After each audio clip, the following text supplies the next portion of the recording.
Ça m'amène vraiment à aussi une des autres questions brûlantes que je vais partager ici sur la différence entre intelligence et conscience. Fondamentale là-dessus. Autrement dit, je vois la conscience comme un contenant de l'intelligence, mais vraiment comme un bol contient un liquide. Ça veut dire que le liquide va prendre la forme du contenant qui le contient. Et donc, on peut avoir des gens, des HPI, des THPI, ce qu'on veut, des gens qui ont des QI qui vont dans les étoiles, nazis, ou sexistes, ou racistes, ou suprémacistes, homophobes, peu importe. Hein. Et ça, je trouve ça absolument fascinant de voir combien une éventuelle intelligence qui a la capacité, en tout cas, d'analyser beaucoup de choses, de regarder beaucoup de choses, d'embrasser beaucoup de choses, va quand même rester dans ce contenant de la conscience. Et donc, d'où cette question et ce mystère pour moi, de savoir pourquoi une personne, à un moment donné, va franchir ce pas. Ça veut dire aller dans un espace de conscience plus vaste que cette conscience qui occupait son psychisme auparavant. Ça reste un véritable mystère.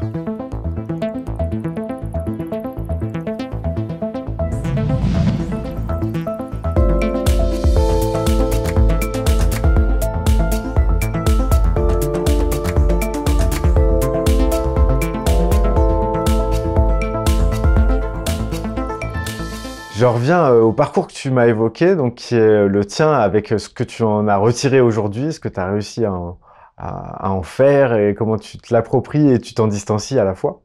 Tu te désidentifies de ton parcours et pour autant t'es fort des expériences que tu as traversées. Et je voulais savoir où on était aujourd'hui, ta pratique des sports extrêmes, puisqu'à un moment donné ça a été très présent pour toi. Et puis il y a différentes choses dedans, il y a les arts martiaux, il y a l'escalade, et puis il y a des trucs que je sais pas. Est-ce que ça a été le gros boom au moment où justement la colère s'est faite la plus intense? Est-ce qu'aujourd'hui c'est aussi quelque chose que tu continues de faire ou est-ce que ça a changé de façon de... Est-ce que tu pratiques toujours mais d'une autre façon en fait? Alors effectivement, il y a d'abord eu les arts martiaux. Ça a commencé quand j'avais 14-15 ans, notamment j'habitais aux États-Unis avec mes parents. Mon père avait eu une mutation là-bas. Je me trouvais dans une école américaine et alors là, pour le coup, complètement massacré, littéralement, par des petites brutes là-bas. Donc très maltraité, physiquement, psychiquement. J'en ai d'ailleurs fait... on a cru que j'allais avoir un cancer à la thyroïde, donc j'ai cru que j'allais mourir. Bon, en fait, il s'agissait d'un kyste, mais d'un truc donc complètement psychosomatique. Je l'ai réalisé le jour d'ailleurs où le chirurgien qui allait m'opérer à New York me prend à part, à côté de mes parents, et me dit « Normalement, tu ne dois pas avoir ça à ton âge, ça n'existe pas. Que se passe-t-il dans ta vie ?» J'attendais pas cette question-là d'un chirurgien. Et j'avais jamais réalisé... Alors je lui dis oui, à l'école, ça se passe pas bien, etc. Mes parents ne savaient pas. Et parce que j'avais toujours décidé de pas me plaindre. Comme toujours, je gardais pour moi. Et là, j'ai pris conscience que pour la première fois, puisqu'il y avait des mots pour le dire, un adulte m'offrait un autre récit, et j'ai vu le lien, donc le fait que je psychosomatisais. Et donc j'ai fait cette promesse aussi à moi-même. Il y en a eu comme ça quelques-unes dans ma vie. D'une part que je deviendrais fort physiquement, j'entends pas au sens musculeux du terme, mais je deviendrais vraiment agile, résilient, etc. Surtout que ce problème à la thyroïde a fait qu'à l'âge de 15 ans, au début de mes 15 ans, je ressemblais à un petit garçon de 12 ou 13 ans. J'avais pas grandi. Donc évidemment, les grosses brutes de mon école, tout poilu, tout velu, et qui faisaient 30 ou 40 centimètres de plus que moi, ils se privaient pas d'aller taper sur un petit Français plus intelligent qu'eux, qui avait les meilleures notes de l'école d'ailleurs, à l'époque du lycée là-bas, etc. Donc il y a eu cette promesse, de ne plus devenir malade, ou de ne plus somatiser, de devenir fort, et deux, les arts martiaux. Avec le fantasme qu'on a à l'époque, ça veut dire à la Bruce Lee, le jour où il y a des grosses brutes qui viendront, je leur collerai tous une grosse raclée. Évidemment, ça se passe pas comme ça. Et puis plus on en fait, et plus on se rend compte qu'on peut avoir fait 30 ou 40 ans d'arts martiaux, et on peut se prendre une mandale du premier venu, on l'a pas vu venir, et voilà, donc ça remet un petit peu les choses dans leur contexte. Mais ça a constitué en tout cas la colonne vertébrale. L'escalade extrême j'en ai fait pendant une bonne dizaine d'années. Là aussi, il y avait vraiment une pratique spirituelle. Je peux mettre ce mot-là dessus, dans le sens où ça demande un alignement absolu. Voilà, il n'y a pas droit à l'erreur, la moindre erreur, elle se paye. Et aujourd'hui, je continue. Les arts martiaux, bon, l'escalade, ça, j'ai complètement arrêté. Les arts martiaux, j'en ai fait encore jusqu'à 2-3 ans, mais simplement, comme j'habite à la campagne, ça reste difficile voilà, d'enseigner, de pratiquer, etc., même si je les ai longtemps pratiqués, longtemps enseignés. Et par contre, il y a eu, il y a 6-7 ans, le parapente, que je fais de façon extrême. Donc, qui constitue mon sport extrême aujourd'hui, ma pratique extrême, et qui demande finalement les mêmes choses, ça veut dire du mental, de l'alignement. J'entends dans la forme que je pratique. Le parapente en tant que tel n'a rien de dangereux, ça je tiens à le préciser. Maintenant, comme toute chose, comme le VTT, on peut en faire pour aller chercher son pain le week-end, et puis on peut aussi en faire sur la crête des montagnes. Et moi, je pratique donc ce qu'on appelle le cross ou le vol de distance, et donc qui fait qu'on démarre d'un point A et on va à un point B le plus loin possible, où on essaie de faire aussi de boucler un grand triangle qui peut faire de longues distances, qui peut nous mettre toute la journée en l'air, et puis qui nous amène à nous confronter à des aérologies de très haute montagne, donc des contextes tout à fait extrêmes. Et ça fait partie, voilà, des sports les plus dangereux. Je le fais pas pour l'adrénaline. J'ai quand même perdu pas mal de copains. J'ai failli moi-même perdre la vie l'été dernier. J'ai vraiment échappé, mais miraculeusement, à un accident mortel. Donc je le fais pas pour le risque, pour l'adrénaline, mais ça constitue une pratique de dialogue silencieux, sans mots, avec soi-même et avec le monde, avec les éléments, avec ce qui existe autour de soi, que l'on perçoit à la fois par nos sens physiologiques, mais également par des sens intérieurs plus profonds. Et je vais même dire une aventure existentielle. Donc oui, voilà, pour te répondre, oui, il y a toujours des pratiques. Et puis, sans compter après, bien sûr, les autres sports que je pratique régulièrement. Ouais. Ok. Merci pour ta réponse. Alors déjà, je peux pas m'empêcher de revenir sur l'expression vraiment à propos que tu as utilisée en disant ça met la journée en l'air. C'est vrai. Ce qui me fait te poser cette question, c'est que là, pour le coup, nos expériences sont très différentes l'une de l'autre. Je l'ai déjà exprimé sur cette chaîne, mais là, j'aimerais vraiment te soumettre ça, parce qu'en fait, moi, je me trouve du côté où j'ai pas du tout expérimenté ma violence en termes physiques. Et donc, je ne connais pas ma violence et j'ai l'image d'une grande piscine dans laquelle j'ai même pas trempé le gros orteil.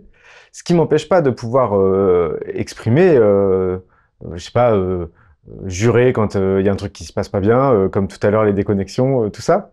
Ça m'empêche pas d'être violent presque des fois dans mon énergie, ce que j'envoie. Mais par contre, la violence physique, je ne l'ai pas rencontrée parce que à cet endroit-là, j'ai écouté ce qu'on me disait. Euh, se battre, c'est mal et ça nous emmène dans des niveaux très bas de notre humanité. C'est comme ça qu'on nous l'a vendu. Enfin, on se tape pas, c'est pas la solution, etc. Et du coup, moi, je suis resté de ce côté-là de la violence et je la connais pas. Et c'est vraiment un problème pour moi de, je sais pas quoi faire de cette information. Et toi qui es passé au travers de cette piscine et qui te tient de l'autre côté, qu'est-ce que ça t'a appris?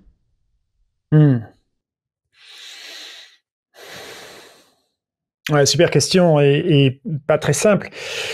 Euh, Déjà, quand je donne des cours d'arts martiaux, ça m'arrive encore, et surtout si j'ai des élèves pendant un certain temps, une des premières choses que j'essaye de les aider à discriminer, ça se trouve dans la différence entre intensité et violence.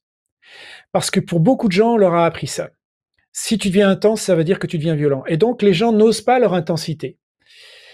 Et ça, on le voit tout de suite dans les exercices. Si toi et moi, on fait un exercice, allez, on se frappe, on répète quelque chose, mais voilà, ça peut cogner, ça peut secouer.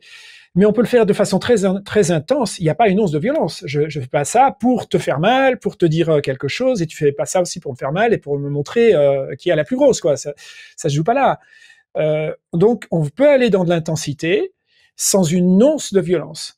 Et je vais même dire ça aussi dans une situation de violences urbaines, par exemple. J'en ai rencontré aussi un certain nombre, et puis bon, par mon parcours, mes voyages, bien sûr la prison, etc. J'ai eu parfois à porter des coups pour stopper des gens. Il n'y avait pas une once de violence dans mon geste. Je n'essayais pas de faire mal à quelqu'un. Il y avait une situation à gérer. Et je dirais qu'une personne dépositaire de l'autorité publique, si elle va bien dans sa tête, si elle fait correctement son métier, elle peut appliquer une intensité sans qu'il y ait de la violence. J'entends, je vais t'en mettre plein la tronche et je vais te dire à qui t'as affaire. Hein. Donc déjà, la décorrélation de l'intensité et de la violence me semble importante, et d'autant plus importante que pour beaucoup de gens, il y a cette confusion. Ils n'osent pas aller dans leur intensité parce qu'il y a une confusion avec la violence. Et ça se voit tout de suite dans une salle d'arts martiaux. Quand je vois les gens qui se retiennent, timorés, qui n'osent pas crier, qui n'osent pas lâcher leurs coups, qui n'osent pas lâcher leurs gestes, qui n'osent pas tout donner de leur être, alors qu'on ne les invite absolument pas à une situation de violence, bien au contraire, juste à une situation d'expression, eh bien voilà, ça montre souvent cette confusion-là. Donc je pense que, alors je sais pas s'il s'agit de ton cas à toi, si tu te retrouves déjà dans un enseignement de cette confusion, tu vas pouvoir me dire, je vois à ton visage qu'il y a peut-être des choses à partager, mais ça me semble quelque chose d'assez important. Je vois aussi, par exemple, que on dit aujourd'hui aux parents ne tapez pas sur vos enfants. Et bien entendu, il ne faut pas taper sur ses enfants. Mais il y a aussi une confusion du geste physique avec de la violence.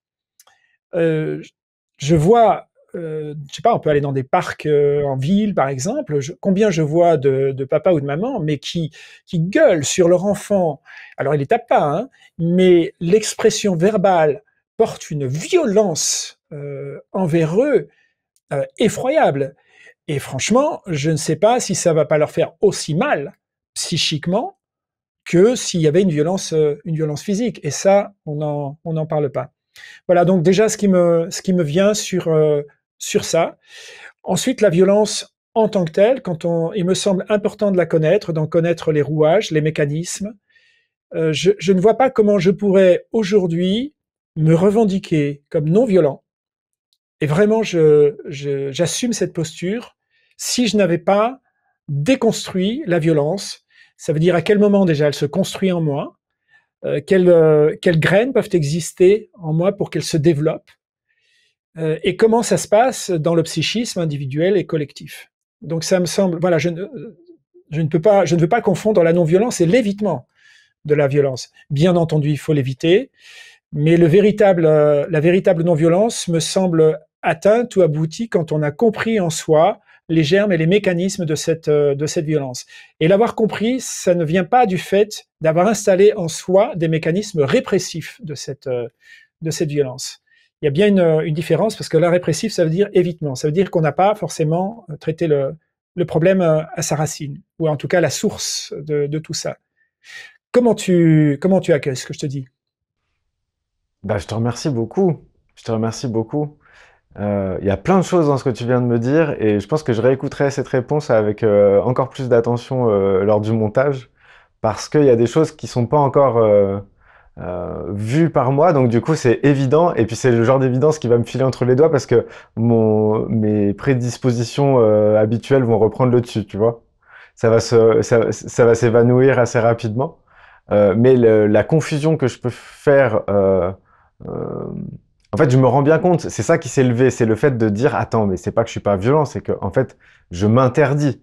Et donc, je suis violent avec moi-même à l'endroit où je la connais pas, cette violence. Je ne veux pas incarner la violence, il est hors de question que je le fasse, donc du coup, qu'est-ce que c'est, sinon une phrase violente, justement? C'est-à-dire que j'ai pas le choix. Comme j'ai pas le choix, ça veut dire qu'il y a toute une partie de moi que j'ai pas rencontrée. Et je la connais pas, cette partie-là de moi. Et c'est bien ça, je sais pas comment je vais réussir à aller explorer ça, mais je sais que c'est important pour moi parce que ça fait beaucoup de temps que ça trotte ça.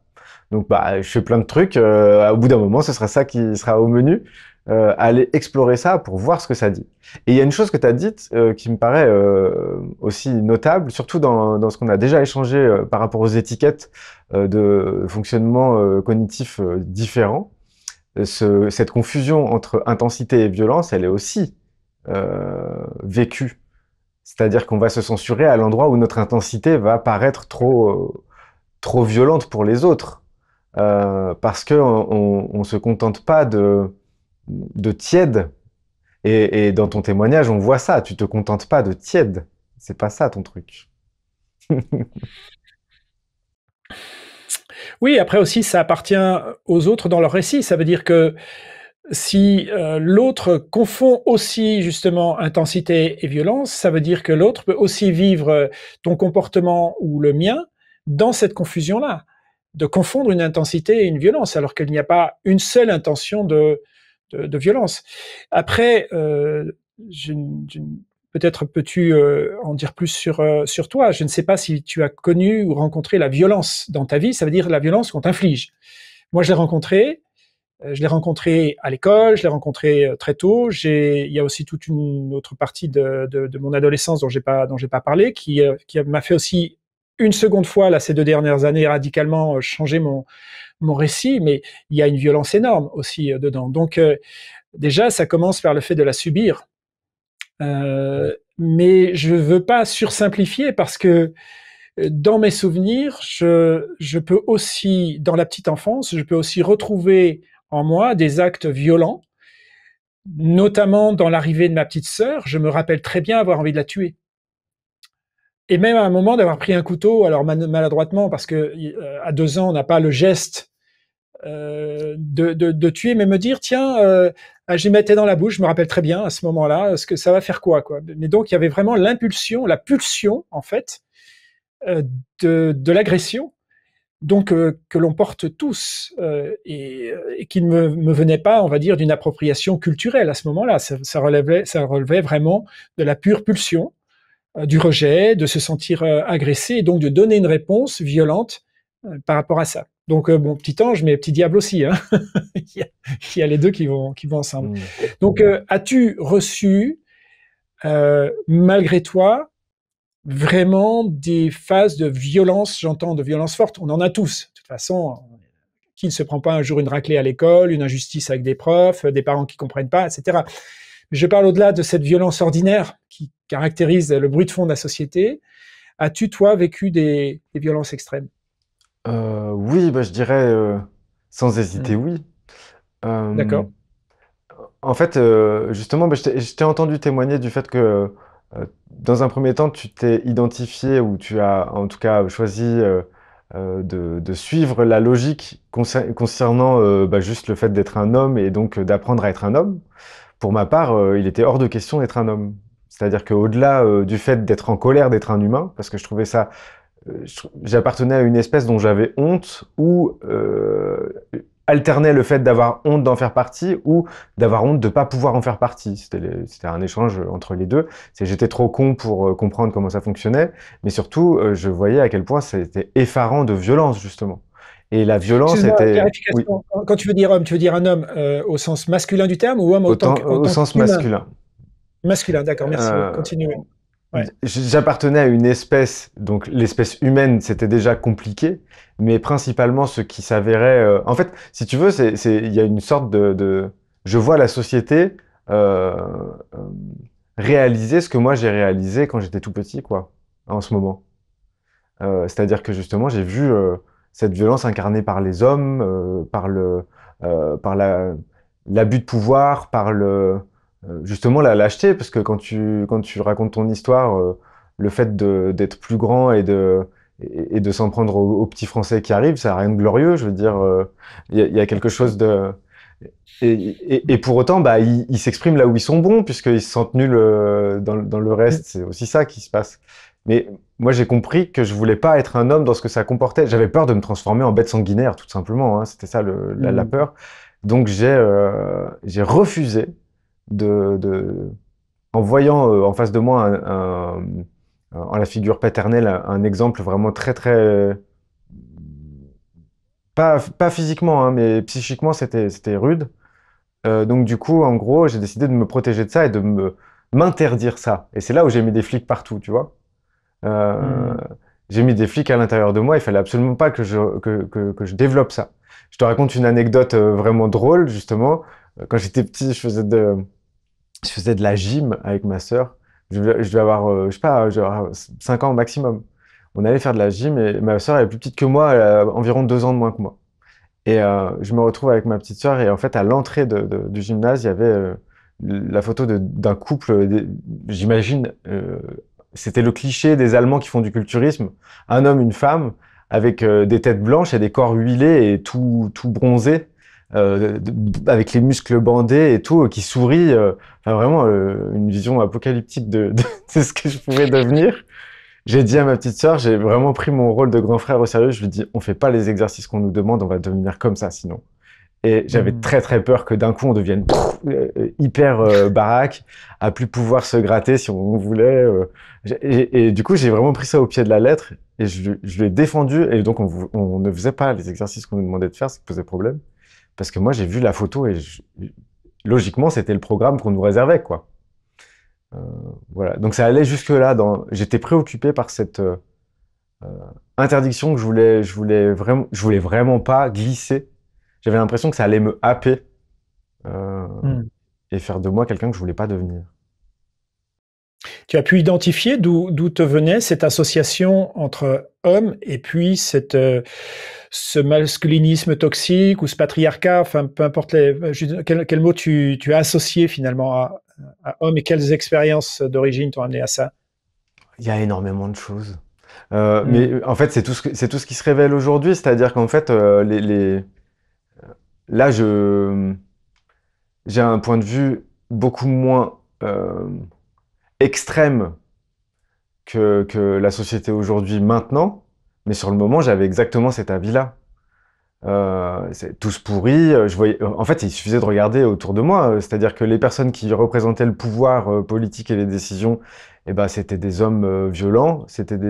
Il y avait de la violence dans la façon dont euh, ils étaient opulents. Je sentais qu'en fait, c'était pas ok ce qui était là. Je, En fait, enfin, je sais pas comment dire, mais mes antennes, elles vont capter les endroits où les gens, ils sont pas honnêtes avec eux-mêmes. Hmm. Et du coup, j'ai choisi d'essayer d'être honnête avec moi, mais en mettant des flics, ce qui est pas très, voilà, c'est pas très opérant sur le long terme, mais c'est comme ça. C'était très bien sur le moment, ça a fait le job, mais c'était de façon, en fait, c'était urgent, donc j'ai fait à la mesure de l'urgence que je ressentais, donc bah, j'ai mis une dictature en place à l'intérieur de moi pour pas que ça arrive, quoi. Il fallait absolument, et donc c'était à la hauteur de ce que je voyais. Ce que je voyais, c'était bah, partout où il y a des hommes, en fait, il y a de l'abus, il y a de la non-connaissance des barrières des autres, des limites des autres. Et donc, du coup, la domination passait par l'écrasement. C'est ça que je ressentais. Voilà. Je peux ça répondre à ta question. Oui, oui, tout à fait, je te remercie. Et ça me permet d'ailleurs de rebondir par association, tu vois, de voir combien tout ce travail sur la conscience que j'ai pu faire a pu vraiment s'installer et faire partie de moi aujourd'hui. Je pense en particulier, plutôt que de parler d'hommes ou de femmes, mais de parler de masculin et de féminin, bien sûr, donc comme des dynamiques qui existent d'ailleurs à tous les niveaux de l'univers.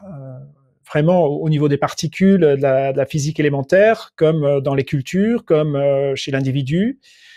Et ça, je trouve ça extrêmement intéressant parce que, et notamment de voir combien nous avons besoin déjà de construire et de célébrer, si possible, un mariage intérieur. Ça veut dire de devenir, enfin, d'aller chercher l'autre polarité que nous n'avons pas si nous avons grandi dans l'une d'elles, et de les cultiver toutes les deux. Ça veut dire d'aller chercher, étendre ces polarités et de savoir les faire danser en elles. Ça m'intéresse beaucoup plus parce que déjà, ça permet évidemment de séparer le genre biologique et de voir effectivement quelle force, quelle dynamique psychique on peut activer au fond de soi.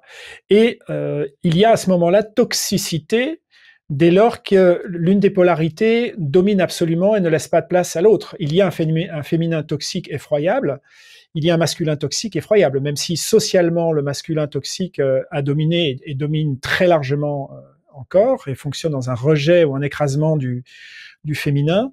Mais le féminin peut se montrer tout aussi toxique et on peut en voir aussi, bien entendu, bien des exemples au fond de soi et puis autour de soi. Ouais. Je sais pas ce que ça te dit, ça. Ça me dit que je te rejoins, euh, Mm. que ça rejoint aussi la réponse que tu m'as donnée sur la violence précédemment, ce qui n'est pas étonnant. Euh, et le fait est que je pense que c'est un truc sur lequel on est déjà passé par là, mais j'ai envie d'y revenir pour vraiment marquer le coup, c'est s'interdire quelque chose, se fliquer, mettre des impasses Mm. à des endroits où il devrait y avoir des routes, c'est pas régler le problème.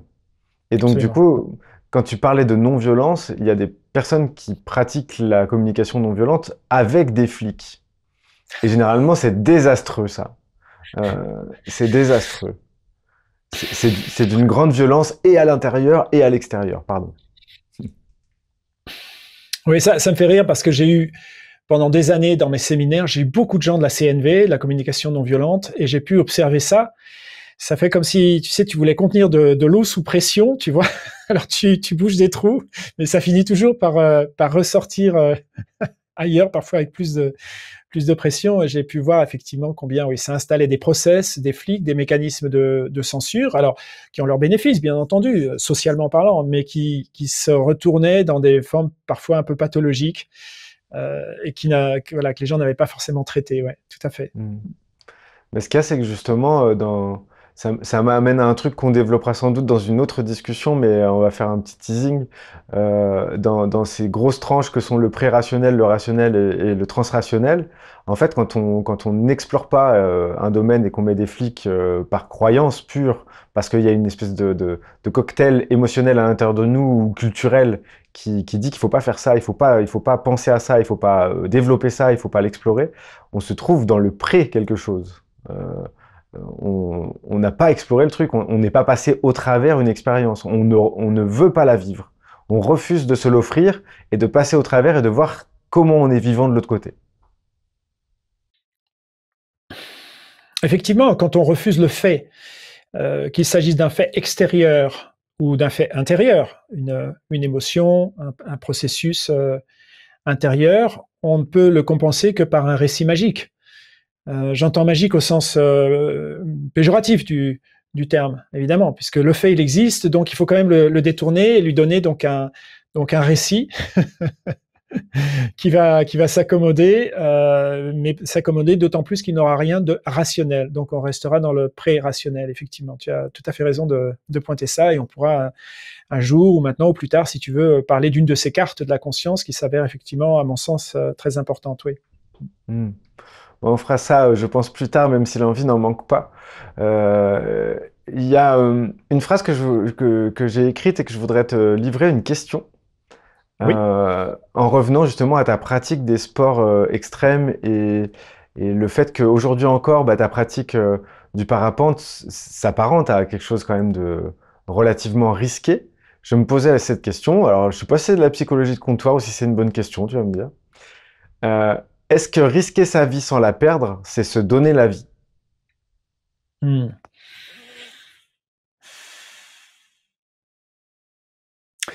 Je crois en tout cas, euh, pour moi en particulier, je ne peux pas parler pour les autres. Disons que je vois beaucoup de gens qui, par exemple, ont une pratique qui leur donne de l'adrénaline.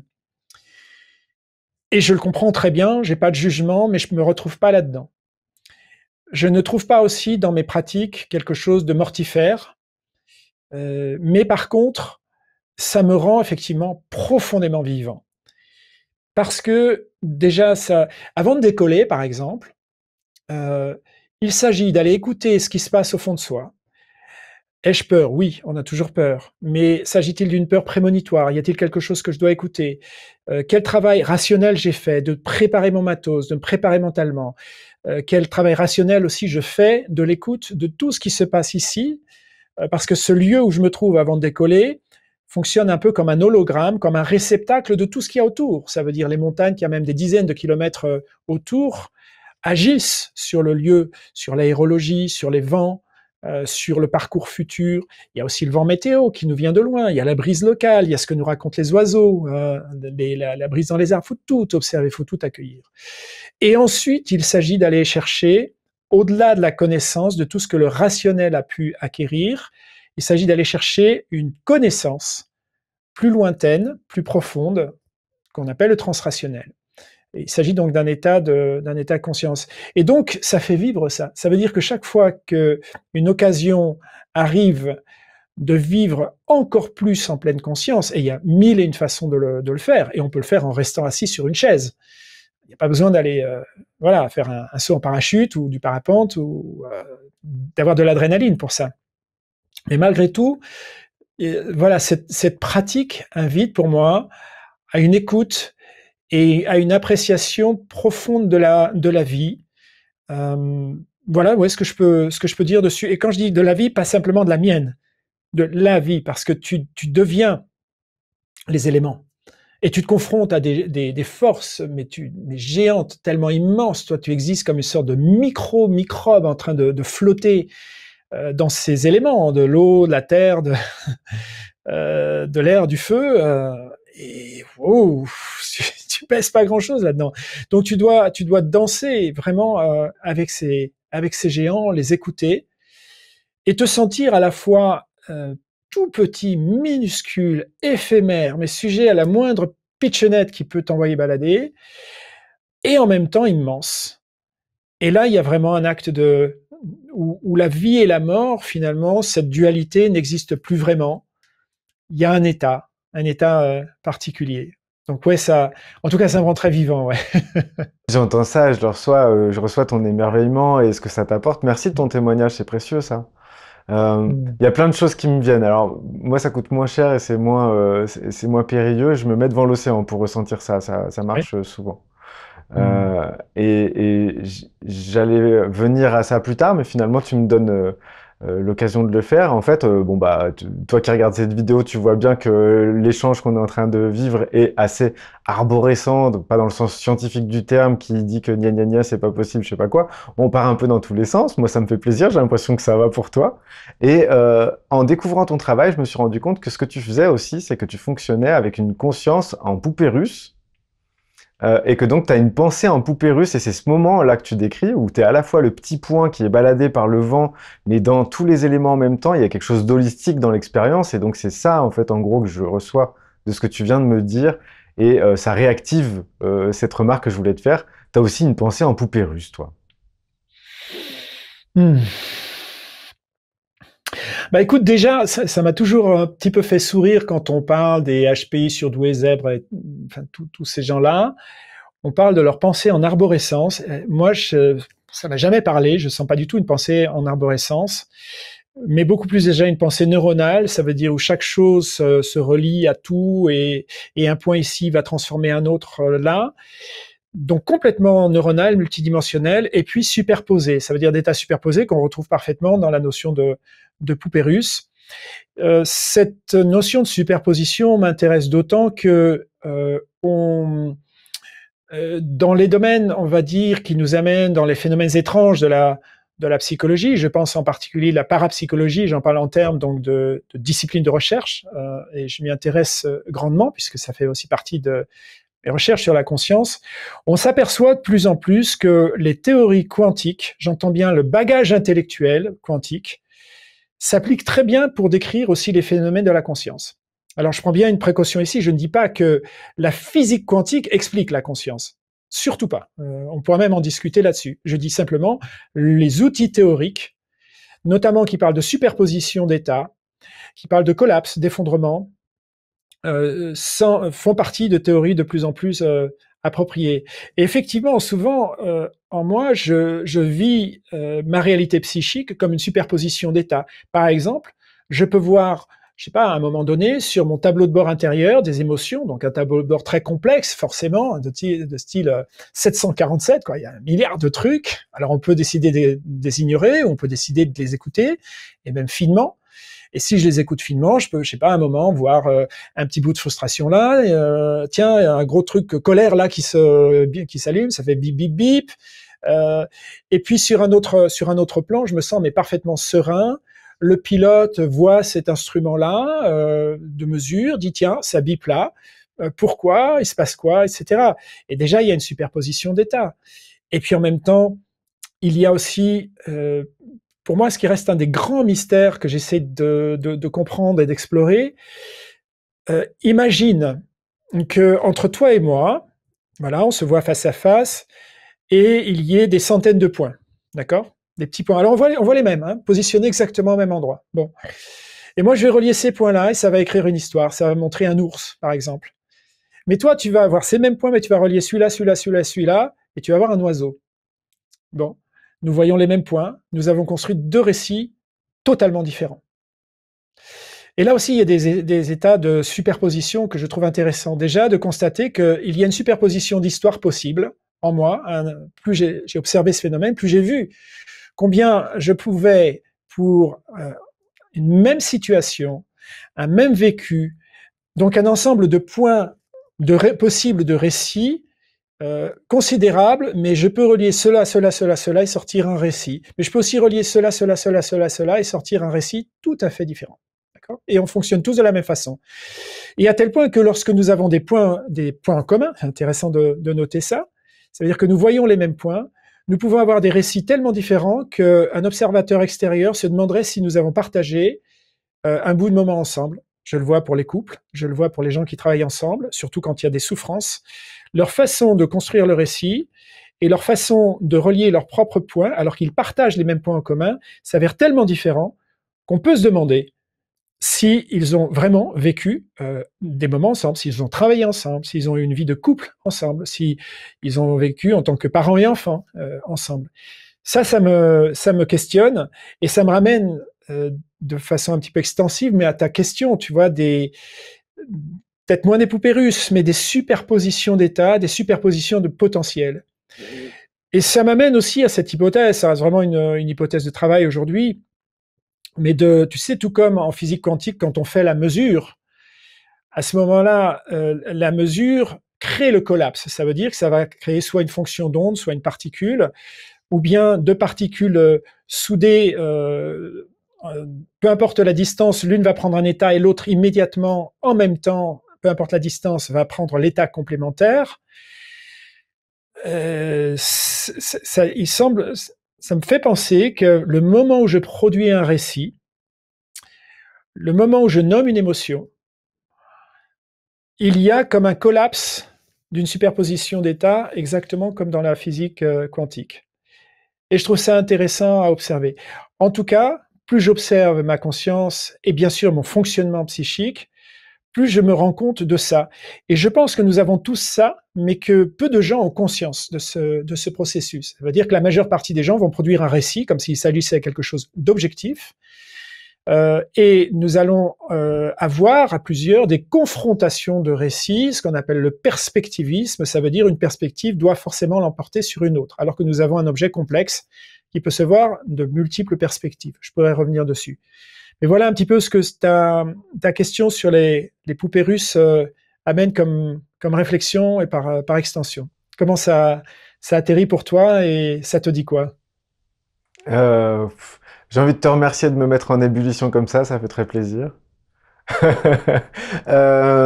me disais au moment où tu évoquais les dessins que toi tu voyais un ours, si je me souviens bien, et moi je voyais un oiseau. Je crois que déjà, évidemment que c'est intéressant de s'offrir cette possibilité de ne pas être identifié à un point de vue et donc de pouvoir rejoindre les différents points de vue qui vont nous être exposés sans pour autant s'y perdre. Il y a un truc où on va garder son centre et on a une perspective à nous, mais c'est pas parce que c'est la nôtre que c'est la seule qui soit valable. Et c'est pas, sinon ça voudrait dire qu'il faudrait qu'il y ait que nous sur Terre, ce qui est quand même un peu apocalyptique d'une certaine façon, ou que tout le monde ait la même tête que moi, ce que j'aimerais pas trop, je crois. Euh, et donc du coup, il y a vraiment cet endroit où le dessin de l'ours et le dessin de l'oiseau se superposant crée peut-être à l'endroit où les deux dessins se rencontrent quelque chose d'autre encore. Et je crois que c'est un des endroits qui m'enthousiasme le plus dans la vie. D'où ces échanges avec les invités qui ont la gentillesse de venir jusqu'ici. Là, ça ouvre vraiment pour moi sur un des sujets de recherche qui me fascine. Et une des cartes de la conscience que j'appelle imperspectivisme, perspectivisme et aperspectivisme. Alors, j'ai pas inventé le mot d'aperspectivisme, ça nous vient d'autres personnes, je pourrais en parler. Voilà, enfin on peut en parler si tu veux, mais là on entre un petit peu dans les cartes de la conscience. Je peux peut-être un petit peu évoquer ça si tu as Je envie. t'en prie, c'est Ouais, justifié, allons-y. d'accord. Alors je vais amener quelques éléments pour expliquer le contexte, et puis après, ce qui va nous intéresser, ça reste surtout les questions que ça nous pose, évidemment. Déjà, je vais définir le perspectivisme. Imagine un groupe de personnes qui se mettent en cercle dans une pièce autour d'un objet complexe, très bigarré. Hein. Et voilà, tu animes la séance et tu demandes à cette personne, voilà, que voyez-vous? Et cette personne te dit, ben moi je vois des triangles verts. Ok. Tu prends une autre personne ailleurs dans le cercle, vous voyez quoi, monsieur ou madame? Ah ben moi je vois des carrés rouges. Ok. Et vous voyez quoi? Ah ben moi je vois des petits points violets. Bon, il nous viendrait pas à l'idée de savoir qui a raison. On se dirait, bon non, chacun voit d'un point de vue, justement, et puisque nous avons un objet complexe, nous ne pourrons d'autant mieux le comprendre que chacun additionnera ses points de vue. D'accord? Bon, ça semble logique. Maintenant, tu retires cet objet complexe physique, j'entends, donc perceptible par nos sens organiques, et tu mets au centre de la pièce un objet abstrait. Par exemple, faut-il ou pas le nucléaire? Qui a raison d'Israël, la Palestine, etc. Faut-il la droite ou la gauche? Enfin, tu prends ce que tu veux comme objet complexe et abstrait. Et là, nous allons nous battre pour savoir qui a raison. Ça veut dire que pourtant, chacun de nous, de par son vécu, de par l'endroit où il se trouve assis, a bien un vécu authentique. On peut prendre n'importe quelle question politique, les retraites, ce que tu veux, tu vois, ou le changement climatique. On a un vécu authentique. Nous voyons bien un objet ultra complexe de notre point de vue et nous apportons un point de vue authentique. Cependant, culturellement, et sur le plan de l'évolution, l'évolution a fait que nous n'avons pas encore, en tant qu'espèce et en tant que société, développé la faculté de devenir aperspectiviste. Dans le cas de notre objet physique complexe et bigarré, notre œuvre d'art complexe, nous fonctionnons de façon aperspectiviste. Ça veut dire, j'ai bien un point de vue, je peux pas le changer, je me trouve là et pas ailleurs, hein, mais je peux te demander ce que tu vois, et on peut se demander les uns les autres, et donc arriver à construire un objet complexe, et on va pas se battre pour savoir qui a raison. Nous avons besoin de nos perspectives, de les additionner pour comprendre cet objet complexe. Sur des objets abstraits et tout autant multidimensionnels, nous restons perspectivistes. Donc, non pas aperspectivistes, mais nous devenons perspectivistes. Ça veut dire le conflit des perspectives. Alors, qui va avoir raison? Eh ben, le plus agile, la personne qui parle le mieux, la chance, la personne qui montre ses gros muscles. Bon, il y a plein de façons d'avoir raison sur les autres, mais ça fonctionne comme ça. Il suffit de regarder n'importe quel débat politique. On se trouve dans une bataille de perspectives. Alors, il ne s'agit pas de nier le fait que nous ayons des perspectives, et des perspectives fortes, et que ça nous envahit émotionnellement. Et il ne s'agit pas non plus de tomber dans un relativisme, parce que, je pourrais revenir dessus, la multiplicité des perspectives ne nous donne pas pour autant des bonnes perspectives. On peut voir cet objet parfois de très loin, on peut avoir des lunettes qui nous masquent, qui nous transforment la vue. Je reviendrai dessus. Donc, il n'y a pas, on va dire, un relativisme absolu des perspectives. Mais ça nous montre en tout cas déjà une carte intéressante, et on va pouvoir en discuter, à savoir qu'il y a d'abord un état imperspectiviste, je vais revenir dessus, ça veut dire lorsque finalement il y a un récit collectif et tout le monde se fond dedans. Hein. Tu as ensuite l'étape dans l'évolution de notre espèce, l'étape perspectiviste, et puis l'étape aperspectiviste. Alors je vais préciser là-dessus. Ça se voit notamment dans l'art. Si je te montre par exemple eh bien les peintures égyptiennes, ou bien, je sais pas, la tapisserie de Bayeux, l'art médiéval en Occident, mais toutes les formes d'art qu'on retrouve à ces époques et avant, on voit des œuvres qui ne montrent pas une perspective, mais qui montrent un récit collectif. En quelque sorte, la personne qui produit l'œuvre, qu'il s'agisse d'une peinture rupestre, donc dans une grotte, ou la tapisserie de Bayeux, ou ces tableaux magnifiques, d'ailleurs, qu'on trouve aussi du Moyen-Âge, les artistes se font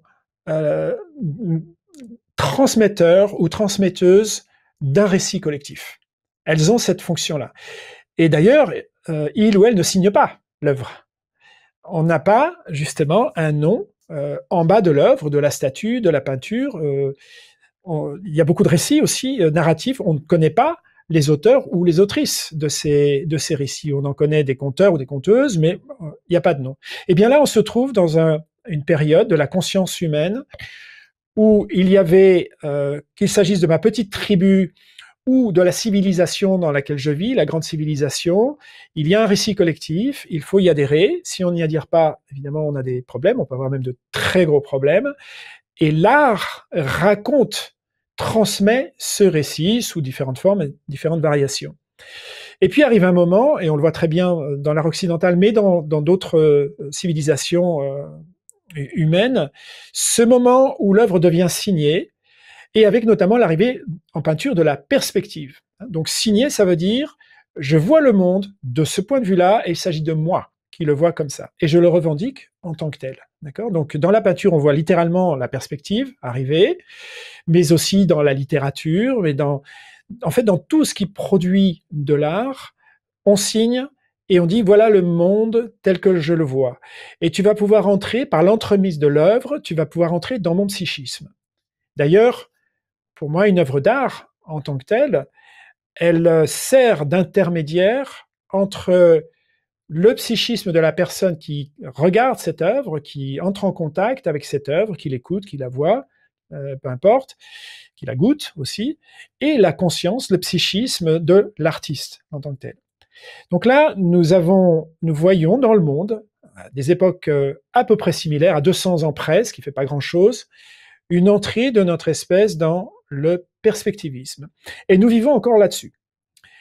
À tel point d'ailleurs que nos langues fonctionnent énormément sur des formes tantôt imperspectivistes, et je reviendrai dessus, et des formes perspectivistes, et les codes sociaux nous montrent combien nous débattons, ça veut dire discuter sans se battre, évidemment, mais ça veut dire confronter des points de vue, donc de développer une vision du monde qui va se construire sur une bataille de perspectives.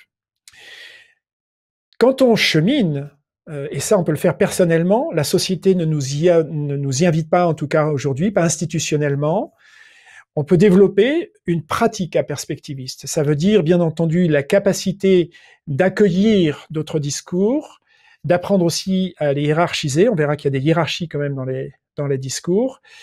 Mais donc, de développer en tout cas une fonction empathique, de voir, de vivre empathiquement comment l'autre vit son expérience. Et ça s'avère très important. Ça fait partie, bien sûr, du développement personnel, donc d'une faculté qu'on peut développer, et non seulement écouter l'autre, mais aussi développer soi-même une faculté autant périphérique que possible. Ça veut dire de faire l'exercice de dire, mais si je vivais dans les baskets de telle personne, de telle culture, de telle civilisation, de telle époque, comment je vivrais ces choses-là. Donc ça relève aussi d'une pratique. Cependant, les langues que nous parlons n'ont pas encore évolué là-dessus. C'est-à-dire que les langues que nous parlons restent essentiellement imperspectivistes et perspectivistes. Je pourrais aussi développer là-dessus.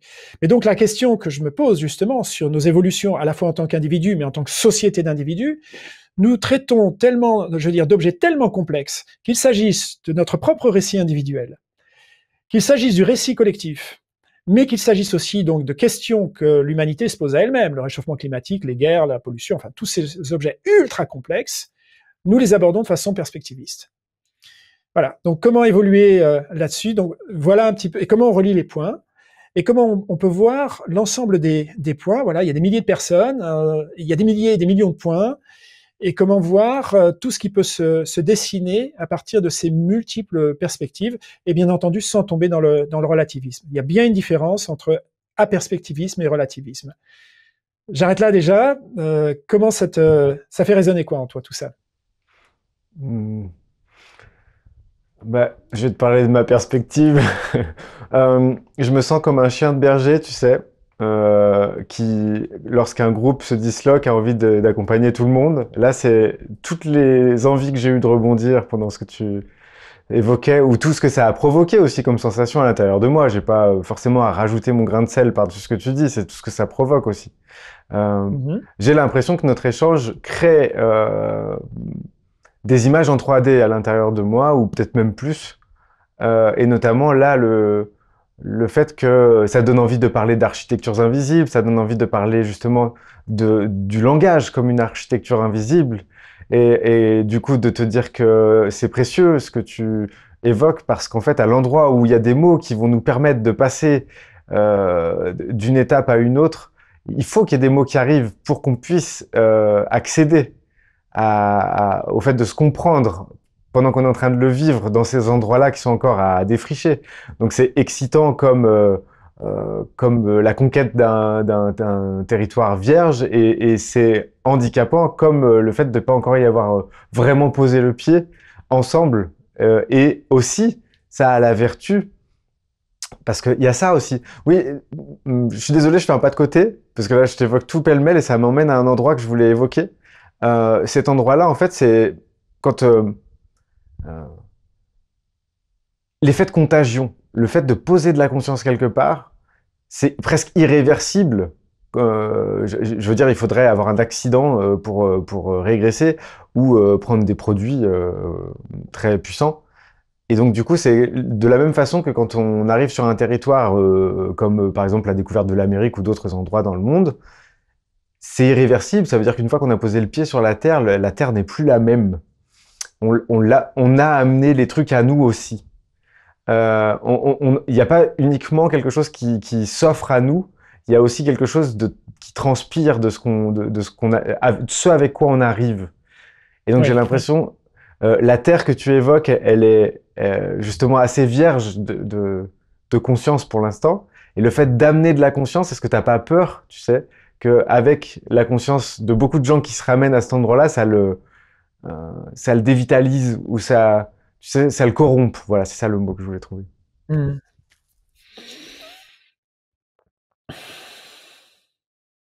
Bah, déjà, on n'amène pas de la conscience comme ça. En fait, la conscience, on l'amène par un récit euh, et, et par des œuvres aussi. Justement, une œuvre d'art donc une œuvre d'art. Quand je dis une œuvre d'art, ça peut autant venir sous la forme d'une équation mathématique. Lorsque Einstein a écrit E égale mc carré, il y a une œuvre d'art absolue. Ça veut dire voilà une nouvelle réalité que j'ai vue et que vous allez pouvoir maintenant voir aussi avec mes propres yeux. Donc, qu'il s'agisse d'un tableau, d'un discours politique, d'un roman, d'une danse, d'un plat, peu importe. Il y a donc une personne qui à un moment fait une épiphanie et va avoir la capacité, rare d'ailleurs, pas donnée à tout le monde, de pouvoir transcrire cette épiphanie, cette conscience dans une œuvre d'art. Et de toute façon, il y aura toujours des récits autour de ça. Hein. Ça revient toujours à du récit. On peut parler d'un tableau, on peut parler d'une musique, on peut parler d'un discours politique. Ça construit ensuite du récit chez les humains, à savoir donc le vecteur, la soupe en quelque sorte collective dans laquelle on va baigner. Alors, lorsque quelqu'un amène un récit qui porte une conscience plus vaste, eh bien, ça génère ce double mouvement d'attraction-répulsion, d'amour-haine. On voit des gens qui peuvent, par exemple, vivre un moment de fascination pour ça et de véritable attraction, mais qui, d'un même mouvement, vont découvrir qu'ils ne peuvent pas y aller et pouvoir concevoir une colère très forte et un rejet très fort envers l'auteur ou l'autrice de ce récit. En tant que tel. Moi, ça, je le vois, je l'ai vécu je ne sais combien de fois dans ma vie. Je pense avoir choisi de porter des espaces de conscience peut-être plus vastes que la majeure partie de mes contemporains. J'en tire pas de gloire, j'en ai fait mon boulot, donc c'est mon fonds de commerce en quelque sorte. Et je vois effectivement se produire ce genre de choses. Et néanmoins, comme tu dis, tu as raison, ça reste, ça peut pas partir. On peut le rejeter, on peut se foutre en colère, on peut le vilipender, mais ça peut pas partir. Après, ça m'amène vraiment à aussi une des autres questions brûlantes que je vais partager ici sur la différence entre intelligence et conscience, fondamentale là-dessus. Autrement dit, je vois la conscience comme un contenant de l'intelligence, mais vraiment comme un bol contient un liquide. Ça veut dire que le liquide va prendre la forme du contenant qui le contient. Et donc, on peut avoir des gens, des HPI, des THPI, ce qu'on veut, des gens qui ont des QI qui vont dans les étoiles, nazis, ou sexistes, ou racistes, ou suprémacistes, homophobes, peu importe. Hein. Et je vois très bien, j'ai souvent fait le test avec notamment des gens, des très hauts potentiels, des hauts potentiels, Et j'ai souvent fait donc des tests comme ça pour me rendre compte que des gens peuvent avoir une très très grande intelligence créative, logico-déductive, analytique, relationnelle, peu importe, narrative, tout ça, mais ils vont rester dans ce bol, dans ce contenant de leur conscience. Et ça, je trouve ça absolument fascinant de voir combien une éventuelle intelligence qui a la capacité, en tout cas, d'analyser beaucoup de choses, de regarder beaucoup de choses, d'embrasser beaucoup de choses, va quand même rester dans ce contenant de la conscience. Et donc, d'où cette question et ce mystère pour moi, de savoir pourquoi une personne, à un moment donné, va franchir ce pas. Ça veut dire aller dans un espace de conscience plus vaste que cette conscience qui, voilà, qui occupait son psychisme auparavant. Ça reste un véritable mystère. Et je vois en tout cas la décorrélation avec le niveau d'intelligence, quand bien même, pour nuancer les choses, parce qu'il n'y a pas, il y a quand même une relation justement intime entre intelligence et conscience, à partir du moment où tu entres, où tu as un appel pour entrer dans une conscience plus grande, ça veut dire qu'il se présente à toi et que tu ne peux plus refuser, soit parce que tu arrives dans un collectif qui l'a, cette conscience, donc tu peux plus faire autrement, soit parce que tu te trouves dans un collectif trop étroit, étouffant, aliénant, et toi tu sors de ça. Dans tous les cas, tu dois remettre en question ton récit personnel, ton récit singulier, et ça recrute obligatoirement ton intelligence. Il faut beaucoup d'intelligence pour opérer ce pas. Alors quand je dis beaucoup d'intelligence, ça ne veut pas forcément dire une intelligence individuelle. On peut avoir des gens qui n'ont pas développé énormément de facultés discursives, intellectuelles, mais qui ensemble peuvent faire le pas et le mouvement. Hein. Donc je ne dis surtout pas que les gens en déficit d'intelligence ne peuvent pas évoluer spirituellement, bien au contraire. Et je peux te dire que je préfère me trouver en présence de gens qui ont évolué dans leur conscience et leur QI m'intéresse beaucoup moins. J'en fais vraiment l'expérience régulièrement pour fréquenter voilà, des gens, on va dire, qui ont parfois des QI très élevés. Mais je constate toujours avec ce même étonnement que ben non, ils fonctionnent éventuellement dans des consciences encore plutôt archaïques, plutôt peu développées. Je le dis pas de façon péjorative. Hein, voilà, on a l'âge biologique qu'on a, il n'y a pas de jugement à avoir. On a l'âge de ça, d'une conscience aussi, parfois décorrélée avec l'âge biologique, et il y a rien à dire par rapport à ça. Mais je fais ce constat-là. Voilà, comment ça atterrit pour toi? Hmm. Bah, je te remercie, je te rejoins. Ouais, ouais, ouais, je vois tout à fait ce que tu évoques. Il y a, il y a, ouais, cette distinction entre intelligence et conscience, elle est intéressante. Et il y avait aussi une distinction que tu as faite ailleurs que je ramène ici parce elle m'a vraiment frappé. Je l'avais déjà, mais tu l'as fait en très peu de mots et c'est beaucoup plus efficace que le charabia que j'avais pour arriver au même résultat. C'est la distinction entre la pensée et la conscience. Arrêter de réfléchir, c'est laisser la conscience émerger. C'est quelque chose dans ce style que tu avais dit. Je l'ai pas noté précisément, mais c'est à peu près ça. Est-ce que tu veux bien nous en parler? Parce que je trouve que ça va très bien à la suite de ce que tu viens de poser.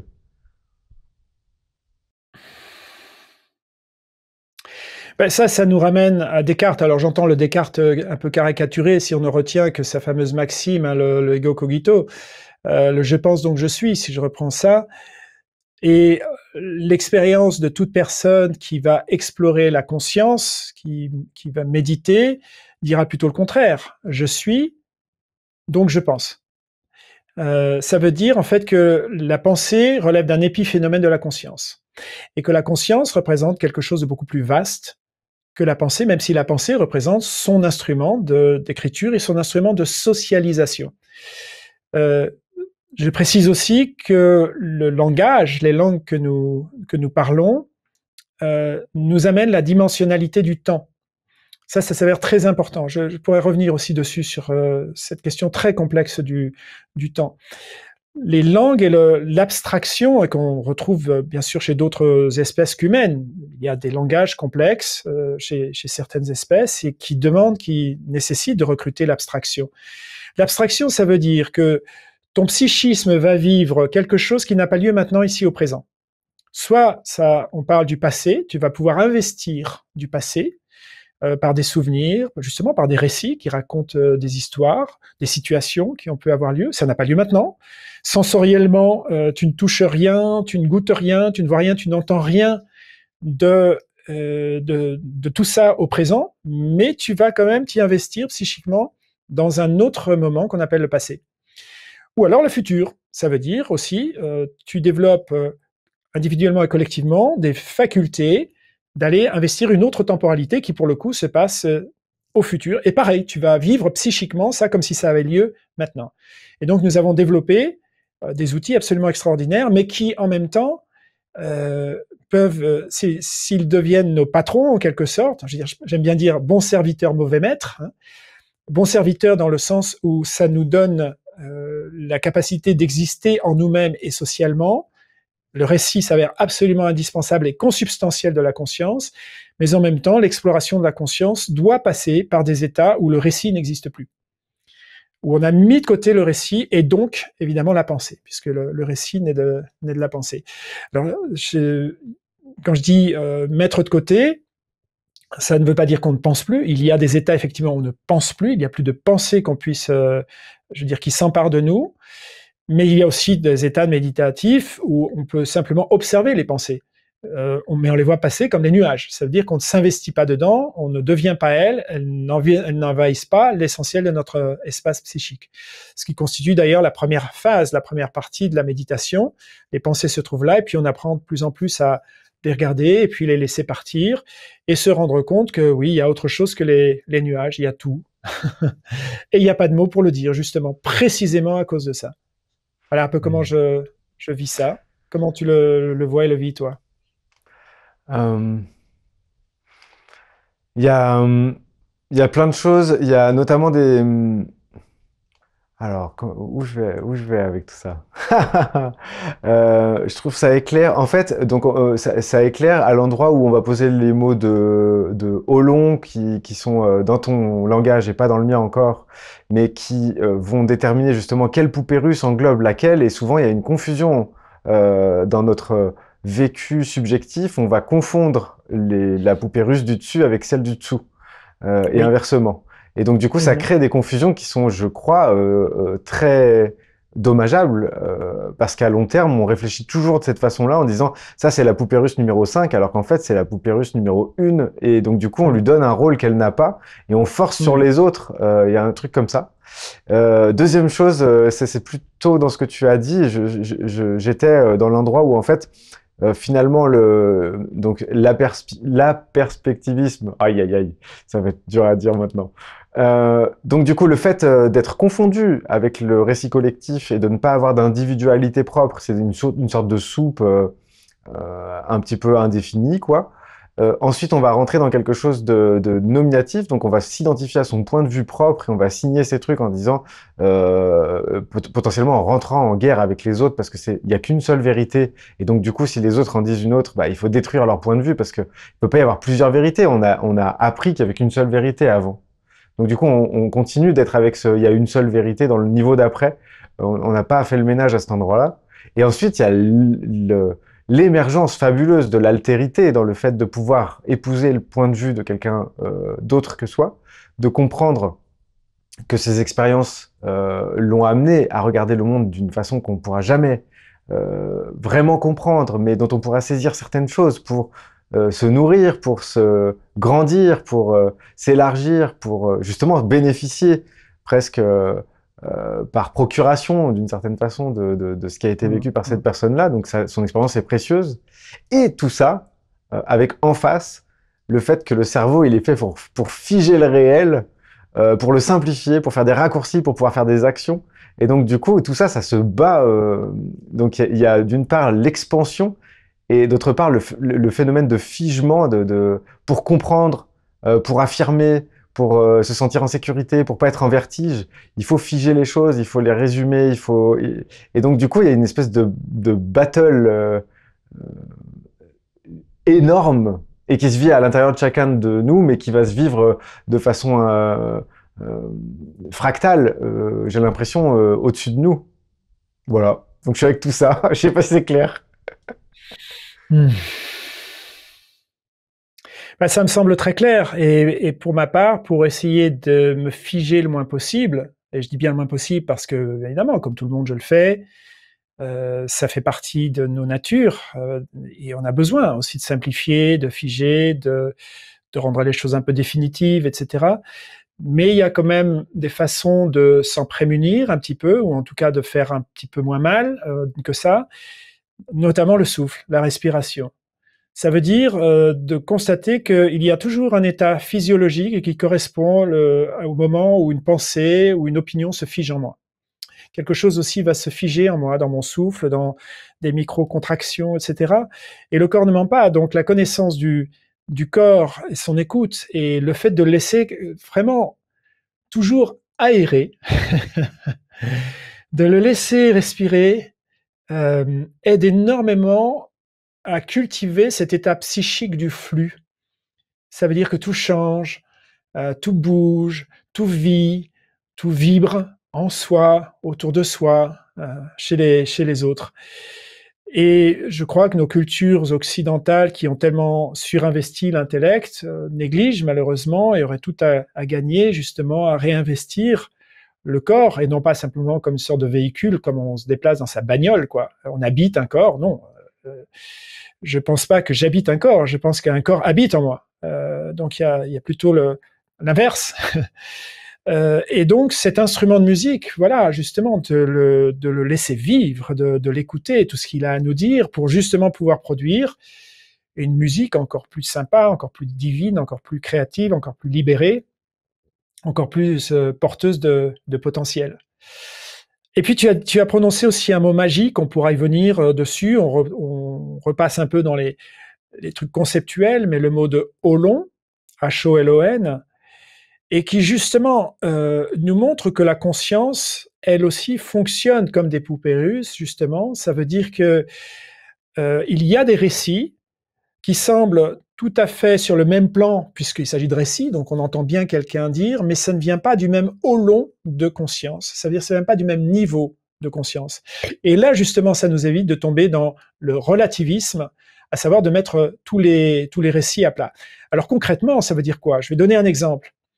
Si j'ai grandi et si j'opère dans une société et une conscience, par exemple, raciste, en termes techniques, on parle d'une conscience ethnocentrée. Ça veut dire qu'il y a un nous normatif, nous les blancs, nous les hommes, nous les catholiques, peu importe.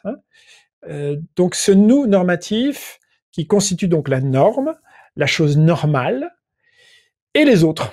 Alors les autres, on les ignore ou il faut les garder le plus loin possible de soi qu'on peut, ou bien il faut les éradiquer, ou on a le droit de les mettre en esclavage, peu importe. Mais si j'ai une conscience ethnocentrée, par exemple raciste, ou xénophobe, ou sexiste, ou homophobe, peu importe, j'ai bien un récit. Et je peux avoir un QI de 150 pour porter ce récit. Et voilà une autre personne qui, face à moi, vit dans un cercle de conscience humano-centré. Donc non plus ethnocentré, mais humano. Ça veut dire qu'elle a fait l'expérience dans sa conscience de l'universalisme, se dire mais peu importe les différences sexuelles, d'origine, de religion, de lieu, de couleur de peau, etc. Non, non, il y a quelque chose au-delà de tout ça qui nous unit, nous les humains, et donc j'adhère aux valeurs de l'humanisme, de l'universalisme, des droits de l'homme, etc. Tout ce genre de choses. Je préfère d'ailleurs dire les droits de l'humain. Bon, il y a un autre récit là aussi. Et donc il y a deux récits qui se confrontent. Et on peut dire finalement, dans la perspectivisme et l'apostrophe, cette personne elle a un point de vue et moi j'en ai un autre. Et donc, toutes choses relatives confondues, pourquoi la personne qui soutient l'humanisme aurait plus raison qu'une personne qui soutient le racisme? Eh ben ouais, mais non justement. Ça n'opère pas à partir du même holon, ça veut dire que ces deux personnes opèrent à partir de sphères de conscience, il faut vraiment les voir justement comme des poupées russes, différentes et des holons différents. Donc on pourra en parler un peu plus si tu veux des holons, parce que ça me semble un outil conceptuel absolument essentiel, qui manque complètement dans notre bagage conceptuel partagé, collectif, dans la culture, mais vraiment, il y a un obscurantisme je dirais, conceptuelle dans la société, dans les récits collectifs que je trouve très durs à vivre, évidemment. Toutes les époques ont vécu de l'obscurantisme, mais je peux te dire que la nôtre n'en vit pas moins que celle qu'on appelle du Moyen Âge ou d'ailleurs. Et notamment, l'usage d'outils comme les Holons me semble absolument essentiel pour comprendre un certain nombre de choses et pouvoir mieux avancer ensemble, évidemment. Il ne s'agit pas de comprendre pour comprendre, il s'agit de comprendre pour peut-être pouvoir avancer ensemble et générer un peu plus de bonheur sur cette planète. Oui, bah, de toute façon, oui, j'embarque avec toi sur n'importe quel sujet avec grand plaisir. Il y a, dans ce que je ressens en fait, de ce que tu transmets et puis même, enfin voilà. Pour moi, ton énergie, c'est un travelling compensé. Euh, C'est-à-dire que je te ressens comme à la fois quelque chose qui se précise qui est de plus en plus net et de plus en plus précis, et en même temps de plus en plus large et de plus en plus. Donc ça fait vraiment ça, ce que je reçois de toi. Et donc ta couleur pour moi, je peux te le dire, c'est un travelling compensé. Ça donne ça quand je me branche dessus. Et je pense que c'est à peu près ce que je pourrais dire de plus singulier du point de vue qui est le mien.